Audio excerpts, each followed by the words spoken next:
Tosubwe chiddako ku AC Media UG. Wali wabagamba I want to meet Musawo Julie maso ku maso. Tunyumyemu tukole ki. So Musawo Julie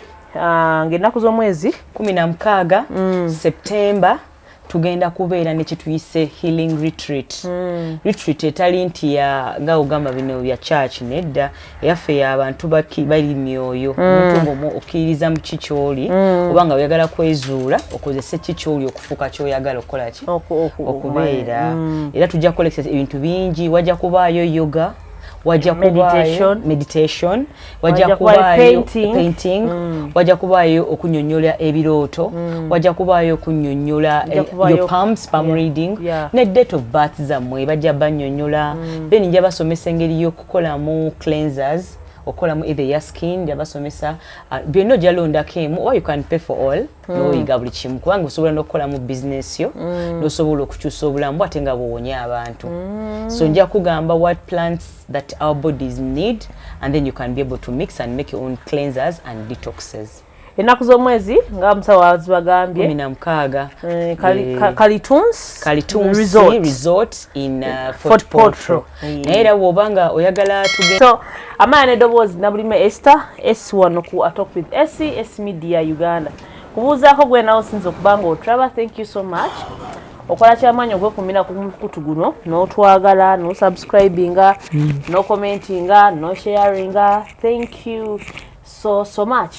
Nga bw'eri nkola yaffe mbuuzaako abantu mwenna abatulabira wano ku butaka ngamba wano mu Uganda abatulabira e Kampala wano abatulabira mu different areas abatulabira e Masaka abatulabira Fiji awo Kazinga ngenda kujja nina mukwano gwange awo abatulabira then wetugendako Africa tulina South Africa mikwano gyaffe abali South Africa. Thank you so much. Abali e Kenya abali e Rwanda abali awo wonna omutulabira then tugendako mu Middle East Qatar Dubai Saudi Arabia then awo wonna Asia then tuvaayo awo ate netugendako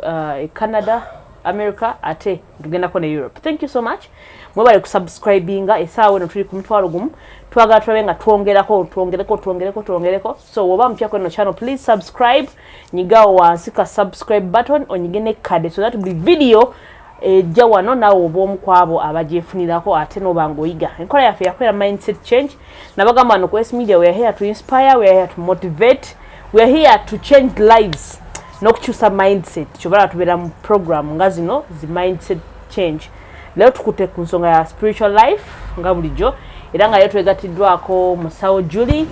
Yes, so tulakalira onako wali tugenda kuba twogera ku abantu bangi mulina ekibuuzo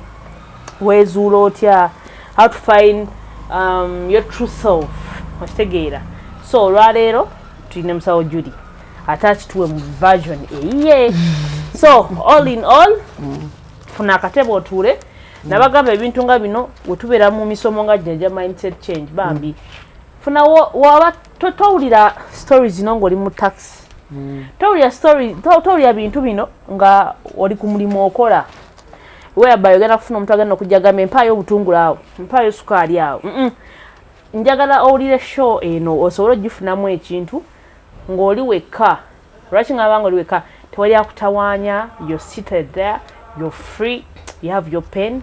your paper, you just ready okubeera ng'oyiga. So wekyo kirina okubeera either ofuneyo ka juice ko wali eri ofuneyo ne ku binyeebwa awo ebisiike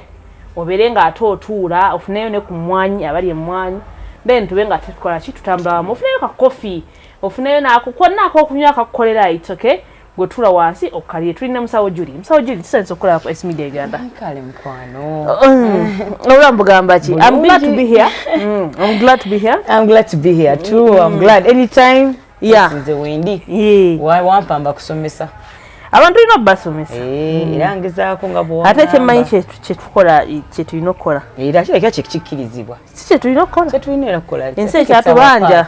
Tetubanja. Pose mpili ba 9. Tulina kusomesa busomesa. So era ndowooza twali badde ensi tetubanja tena kyetubanja. Ntalina. Tukyasomesa neggwanga lino naye nga si nnyo. So anyway, tula wansi kalira tube nga tetuyiga. Musawo Julie bitambula bitya bibadde bulungi tebadde mbuzibu at all buli kimu kitambula bulungi era obamanyi Kampala kuyiiya nakwetegeka Kampala ngeeyo kya nga bwe nnindi omuntu wanajja ne tukola ffenna ka ssente ak'okujjanjabiramu abantu actually Musawo soko isewe event yaffe omanyi bantu bangi you're there mubeera mugamba mwagala okulaba Musawo Julie mutweko naye so Musawo Julie actually atambula sigamba nti atambula talina byakola wala abantu batambula nga tebalina byakola tabeera nnyo mu kifo kimu abeera wano leero nabeera wano so wetukola ekintu ekitugatta nze ndowooza kiba better olina ku simu you know what nomugamba appointment actually I'm here to tell you nti appointment ya Musawo Julie ibeera ya mitwalo 5 kubeerako n'akakomo so you called me naye mba nga ate tukola appointment ndowooza kati leero mugenda kukkiriza nga Musawo ali wano emaludi baba balowooza oba kiki nange zange zakugira egyo emirimu minene nnyo owena olyange omutwe gwonna guweddewo so mwebale nnyo kyetukozesa ebintu ng'ebyo naye nga bwe mbagambye nti waliwo abagamba I want to meet Musawo Julie maaso ku maaso tunyumyemu tukole ki so Musawo Julie ng'ennaku z'omwezi 16 Septemba tugenda kubeera ne kituyise healing retreat retreat etali nti nga ogamba bino bya church nedda yaffe y'abantu bali myoyo omuntu ngomu okkiririza mu kikyoli obanga oyagala kwezuula okozese kikyoli okufuuka kyoyagala okukola ki okubeera era tujja kukolesa ebintu bingi wajja kubaayo yoga wajja kubaayo meditation wajja kubaayo painting wajja kubaayo okunyonnyola ebirooto wajja kubaayo okunyonnyola your palm reading ne date of birth zammwe bajja bannyonnyola then nja basomesa engeri y'okukolamu cleansers okolamu either your skin yabasomesa byonna jalondako emu or you can pay for all n'oyiga buli kimu kubanga osobola n'okukolamu business yo n'osobola okukyusa obulamu ate nga bwowonya abantu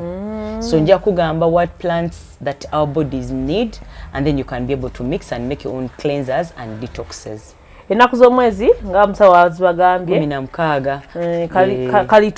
Kalitunsi resort in Fort Portal. Naye era bw'obanga oyagala tugende naawe ebintu ina packages eziri different tuina eza hostel whereby ojagabana n'abantu nga 5 room wa 6 wa 7 simanyi awo nga mugenda obasasula emitwalo 25 for 2 nights.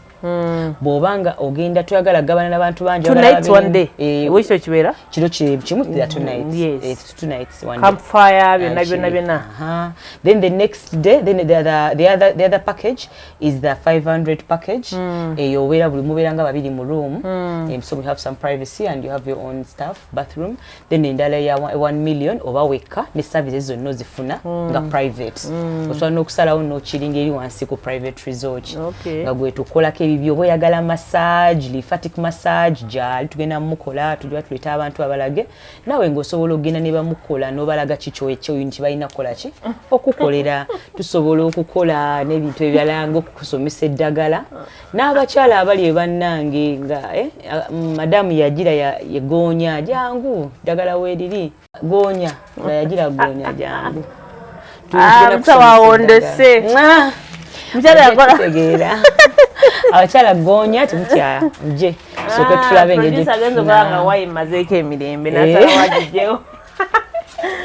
anyway yeah thank you so much so mark the date mujje tugenda kuba having a fun tuyige tusome tunyumirwe buli alina ekibuuzo that time mujja kutuula wali wansi obuuze Musawo ng'akuli bwati so wetwe tugenda okuba nga tukola mpola due to the demand okitegeera so prepare yourself tegeke kesyo tegeka ki kwegamba it's fun never singles mujje wajja kubaayo abantu bye mwagala ebyo manya biki so guys mark the date tugenda kubeerayo fenna nange nja kubeerayo era nange tumanya nja kubeera wali eri nga nonya upopula bwamwe abalina ebibuuzo n'abagala oba live ku show yaffe you get a chance to so that he can host you nawe tusomese ebyomanyi tunyumyemu so get ready. Musawo, sigenda kurisao gamba nyongera bagamba no S Media tubera mu mindset change program ene kutusibwako Ramal Tania ewandigeya alina kamera kalungi osobola kodalinga online kusimu eri awo wansi nokuba kasimu nekusanga oyagala kako oyagala ka family oyagala ka olina mukolo wategese kubira Ramal Tania buli kimu abenga ate akikolera Siov Advertising Agency a partnership ne S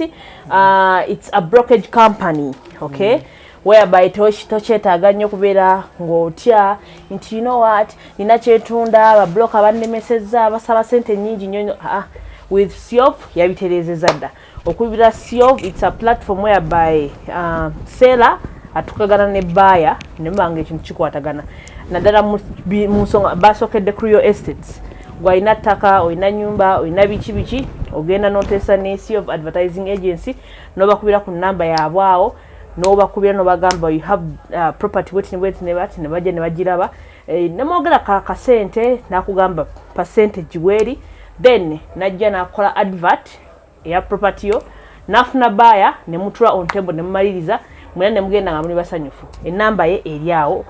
Siov Advertising Agency ezazze okumalako ennaku tugenda maaso wano ku S Media tuli mindset change kulaba nga tetukyusa engeri gye tulabamu ebintu engeri gye tulowoozaamu n'engeri gye tulina okukolamu ebintu tuula kkalira funa ekyokunywa ate tube nga tusimbudde Musawo olwaleero tugenda wali how to find your true self. Yes, kibeera kiti ekyo Musawo Juli okwezuula nagamba onasooka kusiriikirira ne weewuliriza n'omanya ebirowoozo byo kyebiriko then you can easily act. So ebiseera ebisinga si kyangu nnyo nga ewaŋŋamba oba okyagezaako okulowooza omuntu n'akuyita oba okyagezaako okulowooza esimu neevuga kituufu oba okyagezaako okulowooza whatsapp neevuga olina ogiddamu.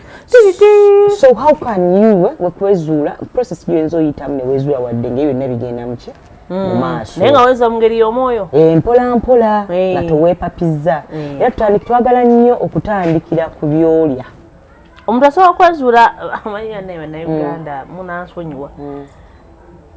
wetwagenda ku bintu by'omwoyo bino abantu abasinga balabanga oba kiki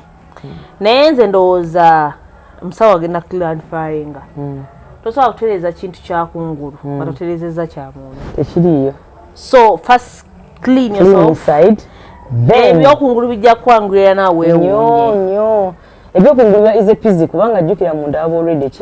wayonjo kubanga abantu abamu kati ngaffe tubonaabona ne skins just because our gut is dirty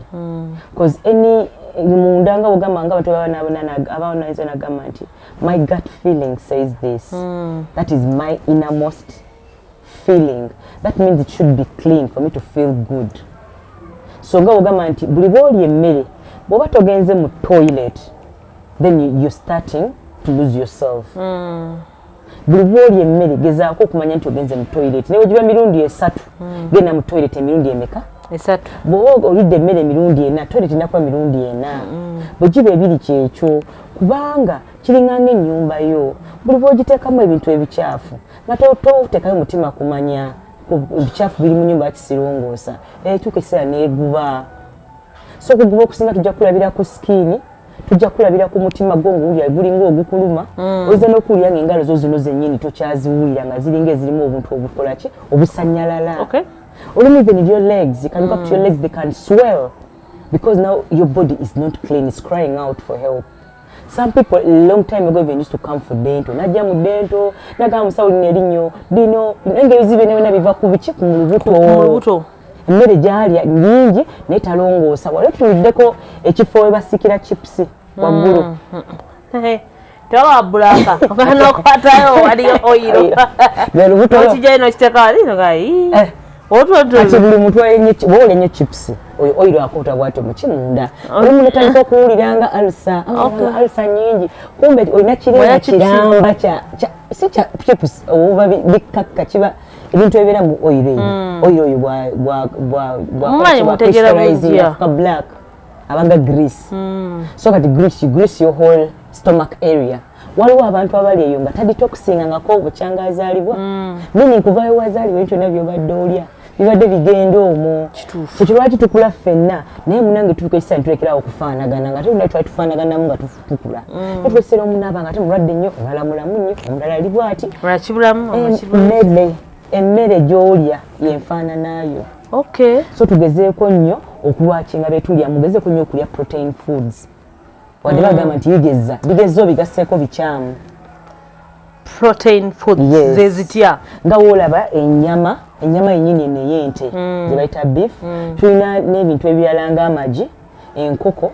naye n'ekyennyanja naye ate ebisinga okubeera ne proteins bye tutayagala nabyo kulya nga bino ebikoolakoola. But we have a problem, Musawo, tukomawo nyine protein ng'ebikoolakoola. We have a problem n'ebintu kati engeri gye babikolesaamu kati nga abalunda ente ennyama n'osanga nti bakozesa eddagala lingi ente okukula amangu ennyama ogisanga mu lufula balina bye bateekamu nnyama ereme kufa naddala nga esuzeewo omuntu abeera wali n'agamba ate ngisuule kati n'abaako waliwo n'eddagala lye bateekamu olunsi n'osanga ebyennyanja kati essaawa eno Uganda ebyennyanja bitu ebisinga ebyo byonna tebiri ku nakyo babikuza bukuza dakiika mu mwezi gumu olowooza kiyinza tukolera no ekyo kigenda tu affecting in a wrong run. Yes, because ennyama yakyuka n'ebyennyanja bikyuse kyekyo lwaki ne kakati olaba abasajja beeyisanga abakazi n'abakazi beeyisanga abasajja enkoko ezimu bazikuba eddagala eringi ery'abakyala bisobole okuzimba n'okuzaala amangu so abasajja abasinga abalinnyo enkoko genda basanga batandise n'osusuna amabeere oba ya KFC abaganya enkoko enkuba eddagala eyo etali oganiki oba oyagala enkoko kati nga bembyogedde kyaki nabagamba luli tugezeeko buli omu okufuna akalimiro naye kaba katini n'oteekamu nkokozo n'omanya enkokozo gw'omanyi byokola ki byozikuba bwe ziba nte gwamanyi byokola ki byozikuba oba funayo banno mwegatta oba tosobola kulima naye ng'olinayo kazini w'omumanyi mulimi muyambe mu kapita eyo mutandika okukola ebintu bwe bityo ayi nekyala kati kiŋŋaŋŋa nti bw'oba olina enjuuyo n'ogisiba n'ogenda mu tawuni n'ogamba sijja gigula edduga ejja kuddugala mu mwezi mulala nomala nga togiyingira okimanyi era okumawo ng'eddugadde ebuba ebeerako binabbo bibiki era ebiseera ebisinga weyita ebeddugala bibeeraawo as long as olwawo ogendamu ebaamu kyekyo likimu togenda kwewala mmere nogirongoosa kyekyo togenda kwewala mmere ogambe nti ayi no sijja giri ereeta kino osobola obbikkiriza naye bw'omala obbirya yoza omubiri jamu buli kikyetaagisa yoyo detox gwe nagamba ne kofi gwe tuba tuwa abantu gwe nali nkolako research ne bannange tuwadde group nene nga tugezaako kunoonyereza bazadde baffe ab'edda batalina malwaliro gali awo abatalina bintu bakolanga batya okwozwa guno omubiri ne gusibawangaala nabeera fit nojja bitengeeri afa bukadde naffe tulina okukirwanisa mbu twaddayo ne tunoonyeza ku bimera bye bakozesanga ne tubikolamu ki moringa cat clows bingi naye wemba castor oil ne castor oil tukozesaako biki bikoola bye tetukozesa castor yenyini castor oil tumukozesa ate kumusimiyaringa tulina omuteekako yekka nga bano abantu abagala okutta fibroids n'okozesa castor oil yokka chances are oyinza n'okuaffectinga parts endala munda so you have to combine castor oil with other oils eziyambako with penetration, with separating kyekifulumya kyekitali kyakufulumya ne moringa lunabagamba moringa is a life plant but the problem is bw'omunywa ku mubiri gwe oguddugala ogenda kwongera bizibu kuki bizibu okubira ddala oyinza okufuna akini naye naffe sinejja ki enkovu naye oba okyalidde ku musawo abategera bino ebintu bya habo oba n'okubira kasimu osobola okugamba naye nedda moringa twandimutabudde nakino netusooka netuloza enju nga tunayingiza mu bintu bintu birala kubanga omubiri gwe guyinza okugaana n'obikola kyo kubanga olidde gujjudde ebikyafu so kyandibadde beta netutandika ne detox then tukola remuneration etandika okwongera minerals muki mubiri naye ng'ogulongoosezza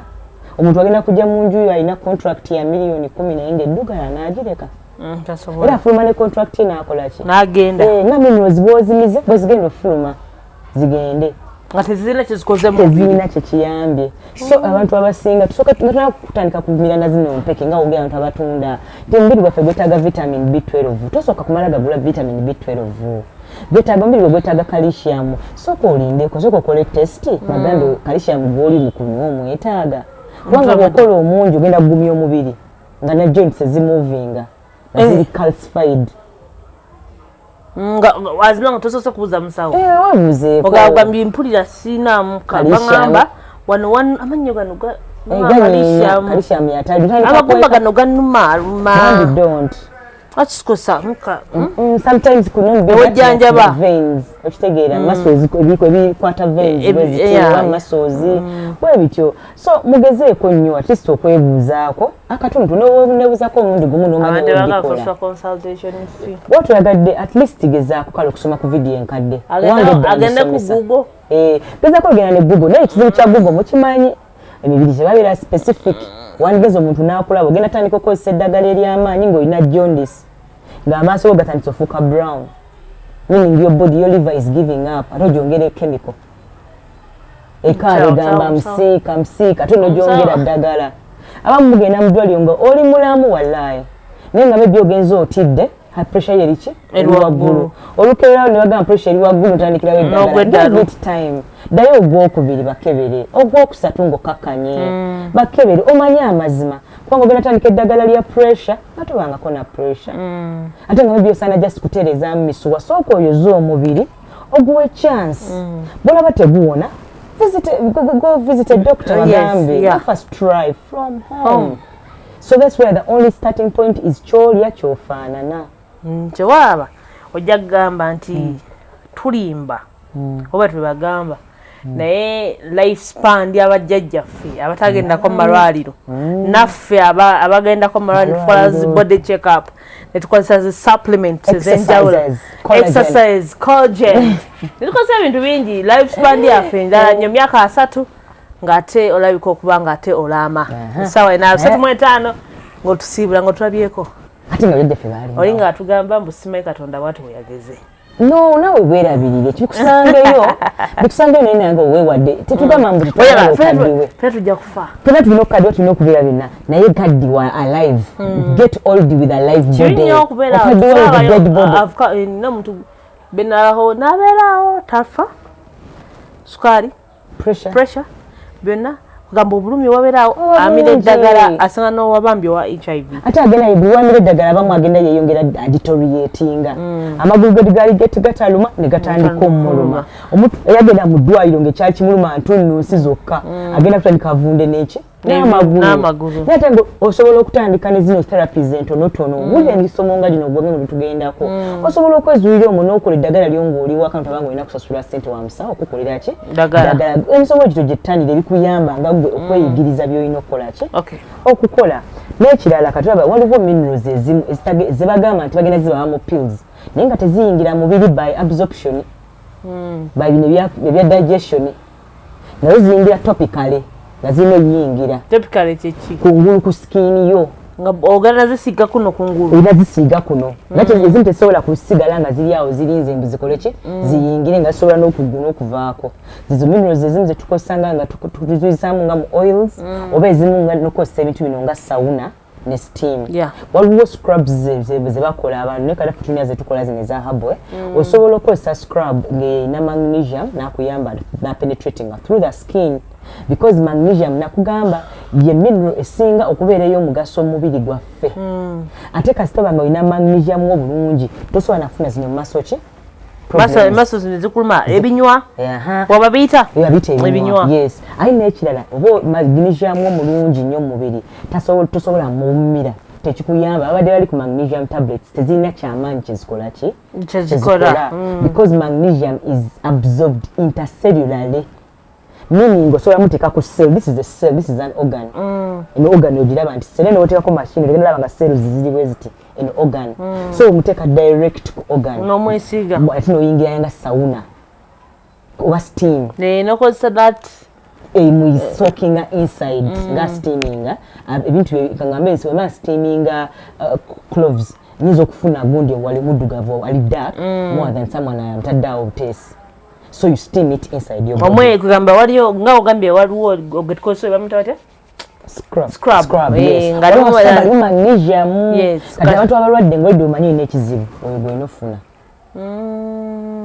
Era edda gwe bako ebipimera ebirimu magnesium bitukozesa mu Buganda okwambulula. Kubanga magnesium, when magnesium bonds with your own iron, it reflects any bad energy away from you. Kikyo lwaki ebintu ebisinga tukozesa okunaaba okweyambula biva bimera kubanga ebimera bye bisinga magnesium. Reza, ebombo, kayayana. Oyina magnesium obusokinga byonna bina bingi olwogoma mukabira katunkuma bina byemuze kati mbadde nga nsoma n'abasawo byonna kati nkola ki mbitegeera kati era nogenda oddizuulira nnyo nga njagala kumanya mu science kikwataganira wa era ogenda okusanga nga waliwo kye bayita quantum physics nti bwe wenzibirira waliwo ebinneetoolodde ebigenda mu maaso byessiraba empewo erina engeri style gyetambulamu ebaliwo obuwuka butini bwessiraba wa bintu bingi so obwongo bunneekoze ntya okweyamba nti byonna ebinneetoolodde bibeere nga birungi ebibi bidduke nga binneegobako era ne bya bulijjo ogenda osanga nti abamu mukuma n'akabaani mukuma akabaani abalungi ne bayingira so omugaso gw'akabaani oba oliawo it's an incense galinga kakawo kalinga nga olaba cinnamon abalina cinnamon mu nnyumba nga mukaba bwavu mujje mbasomesa engeri y'okukozesa cinnamon eyo yennyini mubeere n'akasente naye kaba katya mu Musawo kakole ki kakubeeremu kubanga tuyinza kuba na cinnamon ate kiriyo cinnamon asika empewo y'essente nawe bagamba nti n'obubeera n'eki toyinza kuba na mutewa gwaki kumpi n'obeera n'emizimu things like that babijja babyongera ekigundi ekyo basimba mu lujja mugoba si mugoba kiri awo kiringa kiriko amajimbi kiri awo kikulanga wena engeri gye bakikolamu okiteeka ewaka actually kiri mu Buganda mukiteeka wali mu lujja kiba kigoba bad energies and these things are real but engeri gye bakiyita kola nkyerabidde mujja kumpa bulamu awo bambi ntuwabulemu kubanga abantu bano beetaaga oggula abamu abantu bagula ebimera naye nga tebamanyi kimera kigenda muyamba kitya mu kyewaka engombo egundi ya kabaka yani itote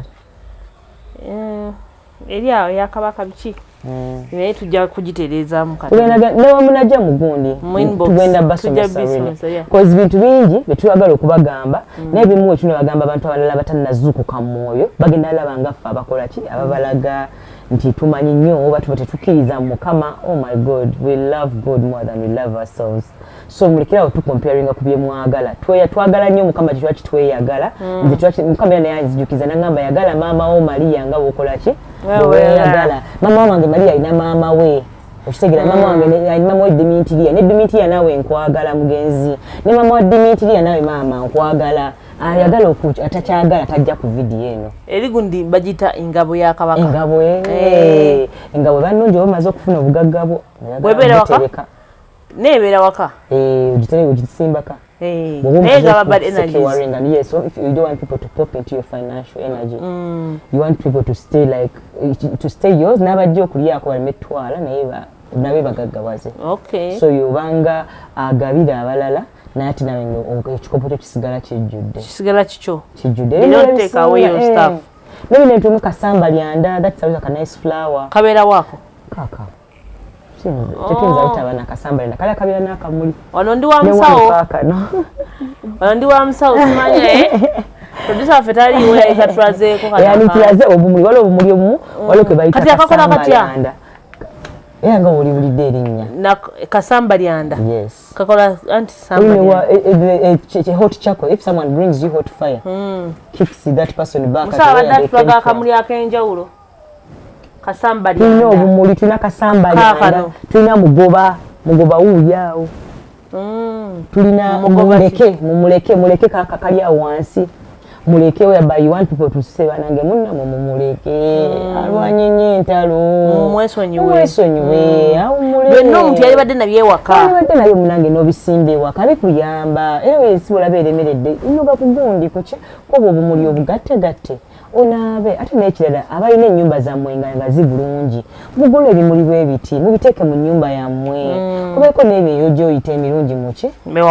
oyo olina okubeera nga busaa wakaterera n'ekizibu kijja wakaterera n'ekirala ne kijja buli wobanga aterera ng'ebizibu bijja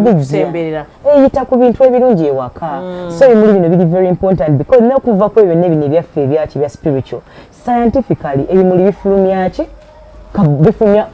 oxygen ne bi breathing in carbon dioxide meaning obiteekanga mu kisenge kyo kikuyambako buli bwofulumya ekirene okuva eno emabega nga kyo kirya nga nakyo kikuwa okimwewa kikuwa nga wokiwa obulamu butambula obeera naye waka ebirungi ne mu kisenge naddala abantu mwange oli spiritual olabe olina ebizibu ebikwesibyeko bingi olumunange bikulumba kiro nga bwebase Musawo tukomawo naye mbatesanga kujja ku mulamu tokozize nkomyawo oyogedde mu kisenge nezijukira waba abantu abogera ku mirror mirrors are not good for bedroom tolina gitaka mu kisenge oteddewo ngogenda kweba kagibike why is it like that because you can get a reflection anyone can amanyi enjuyo n'amanyi mirror asobola okufulumiramu it's a portal to your house it's a portal a portal is a gateway nga onagulawo oluggi lw'omwoyo a mirror is an open because the only way you can see your spirit is through a mirror it's like cameras the way in the bedroom nga wateekamu cameras that's wrong that's very wrong mwoyo balaba mwoyo omuntu asobola okuyitamu najja nakulumba mwoyo batakulumbye physically nakozesa mirror both abayina endabirwamu nga nawe ina endabirwamu naziconnectinga abantu abamu bali spiritually better than us ntirazze babasomesa kuva buto babimanye amanye engeri gy'okukulumbamu nakukima nakulimisa n'okukulimisa nosuka ng'okoye nakwameza okutambuza ne bakudropingisa ebintu mu bantu nogenda nodroping emmere nodroping ozuka bwe nolinanga amakuba gamu emmere batakuyambye emmere batakuyambye oyinza okutambuza ennyama y'abantu emmere at least ko okateka emirambo okusanga mukunga kumookoye so mirror ewaka obikako mirror oba eri mu kisenge gijjeemu oba eri mu ddiro it's okay but cover it if it's possible oba gikwekeko tobe bakanyonga ebintu ebina biraba kati ekiddako kinyagala okwogerako ne music do you know music can kill you or motivate you bagenda okizuula golowooza lwaki we balingedda bayita abaganda bakubanga ngoma I don't know why Charlie what you and what do you think when you do something good this makes you happy clapping the vibration of clapping owuliranga wakabi bakuwani so wone vibration ezo bwoziteeka mu mashini emeasuringa vibrations ogenda kwesanga nga zigatta bwoziteeka ku vibration kumpi n'omuntu mu mutima gwe gutandika okukola okukyamula newabeewo ne sounds ezimu eziyinza okukakanya nga eyo sound ekukakanya kyobaba oba oli meditation path kyalibadde kirungi n'okola sounds ng'ezo oba n'owuliriza ku sounds eziyamba waliwo ennyimba abayimbi ze bakoze nga ziri meant to lift your spirituality and some are meant to dull your spirituality mutunulire ennyimba naddala kati nga eziri mu hands 9 6 3 hands ezo zipima otya anti kati okebera ne ku Google oba n'okera ogamba which songs have 9 6 3 hands nzoba olina okuwulira if you want to heal mentally and emotionally like when you feel down when you want to make a decision on something music going up playing on background that can direct your brain to that certain thing that you want that is the music of 963 then obayagala ku healinga tissue zo nga ugamba nti cells zange ndibadde ndi mulwadde nnyo nalina music gwe waliwo music bakubira mu malwaliro kuyambako bantu mbiri gyabwe kola ki that is like around 285 hands ezo ziyamba to repair your body tissues kiringa ng'omwana agenda otambula ebiseera ebisinga tutwongerako naffe tugamba tengerere to motivate them yes of course they can walk even without us clapping but it speeds up the healing so oba oyagalanga kuwona tugezaako okuwuliriza ku music ali mu hands ezo oba oyagala buli disease erina hands zaazo bagenze bakisuula ezirepairing so ne music ono gwetuwuliriza tugezeeko nnyo omwegendereza kubanga olumu asobola okubreaking waliwo musically meant to keep you in a low what in a vibration waliwo musically meant to make your sexuality up obiringa olyawo olimu byakuyima buyima byerere that's music so also that is there it makes people dormant wawaso okuziiza obutakola yo music oti alina low vibrations ali wansi era zibanga ready zibamukala nga ready ziba wansi nsi naye waliwo ate music alina vibrations eziri kimotivating olwo tuba twesibako ennyo kubanga ye aba agenda kuliftinga nakyo kiba kirungi ekirala n'okusaba nange mugezeeko okupracticinga how to breathe in and out. Obulwadde obusinze okutta Abannayuganda under statistics is suffocation. Nete tukimanyi. Tetulina breathing strategy nnungi abantu abasinga bafumbira mu mayumba. Oyinza osanga abantu abamu nga tebagulawo nju. Abantu abasinga ebisenge byabwe tebirina bumooli.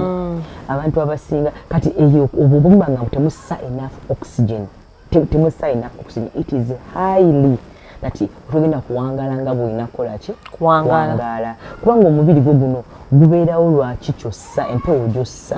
yekongera okukola ki okuwangala okuwangala omubiri gwo gwenyini guyamba okukola ki okubeera nga guli active oxygen so wati olina wosiza mu nju ebanga wosiza watono teekamu ekimuli oba oyambyeko nti ekimuli kino kasita okyotalinga obulungi emisana n'okifulumya ekyo kinakyo kigenda kukuwaaki oxygen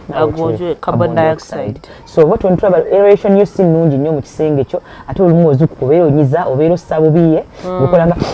bwotyo gulyanga obuli sinuses webityo teeka bimuli muki mu nyumba mu kisenge osobola okussa obulungi ate era oyinza okuba gwe osobola okussa naye tosobola kulya kubanga ennyindo eno newe beekola bingi tesobola kukola mirimu gya mimwa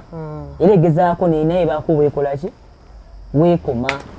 So you find your nose, find your lips, join up together and make a full human body. Don't force yourself to do emirimu gy'ogyaki gy'emikono ng'ate oli nnyindo. Mwenna oba oyagala kukola muntu wo nonyayo omuntu bw'asobola okuyamba okuteekayo ku kitimba ng'oba oyagala kugenda ku kitimba naye omuntu asobola okwambaza be balina okuba bakwano because you remember guys in life it is easy for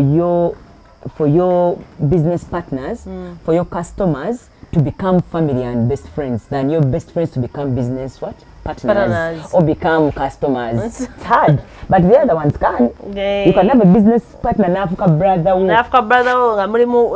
kyemumanyi naye kasita so please naye muganda omufuula so anyway bye naye tusigalawo tusoka tukubagambe nti nnaku z'omwezi 16 September Chikalitunsi. Yeah, two nights, one day. Yes. Just book your slots, or book with your friend, or you with your husband, with anyone. If you go in it's going to be fun. Muje tuyagale, muje tunyumire, muje kugaba. Tusoma tugenda kuba mu nsonga za mwoyo. Atera. No kusenyuka, no kumanya, no kusinga n'abantu. Do you know what it means? No Okwezuula. But them to camera. This time around, ogenda kutwala ine eso musuneko boat. Munyumye? Ate tujja kunyumya please. Naye nga esi events tubategekera emikolo, mbaga, kwanjula, a live stream,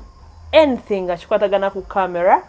wano ku esi events, wano ku esi media. So 0701542372. 0701542372. Yes. Wekito ekibeera nobanga ate otuyita ku mikolo ne tukola kwanjula mbaga byonna birthday parties anything nakikwatagana camera. However kyesagala weerabire bantu bangi mwagala nnyo okugana Musawo Juli but Musawo Juli you book an appointment mitwalo 5 kubeerako appointment n'akakomo nobanga oyegana naye online appointment bagikolera online pazi oba oyagala omulaba in person era nakyo kimugamba ne tubanga ate oba waliwo entegeka ez'enjawulo ezibeerawo so byonna you call 0701542372. Brian abadde ku camera Musawo Juli tweyanze Brian abadde ku camera we meet next time bye.